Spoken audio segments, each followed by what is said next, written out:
ఇస్తున్న జీతాన్ని బట్టి, డబ్బును బట్టి, వస్తువులను బట్టి ప్రేమించే భార్య అయినా ప్రేమించే భర్త అయినా గుర్తుపెట్టుకోండి, వాళ్ళిద్దరిలో అర్ధాంతరంగా ఎవడో ఒకరు ముందు తెచ్చిపోతారు. నిజం చెప్తున్నా ప్రేమ నిజం చెప్తున్నానండి. నీ భర్త కష్టాల్లో ఉన్నప్పుడు నువ్వు భారీగా నువ్వే ఏం చెప్పాలంటే ఊరటనివ్వాలి, ధైర్యంగా ఉండు, నీకేం కాదని చెప్తే. కొంతమంది అట్ట చెబితే వాడు చెప్పేలే నోరు మూసుకొని తిట్టేవాడు ఒకడైతే అంటే అట్ట చెబితే ఆమె ఏడిస్తే నువ్వు ఏడ దీవించబడేది? నువ్వేమంటావంటే సైతాన్ని దీవించలేదు, నన్ను సాతాన్ని అడ్డపడుతున్నాడు, నాకు ప్రతిదానికి సాతాన్ని ఆడబాబు.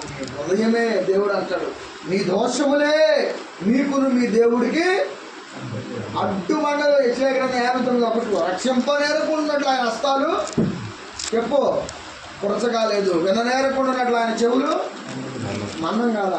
నీకును మీ దేవుడికి మీ దోషములే వచ్చినాయి,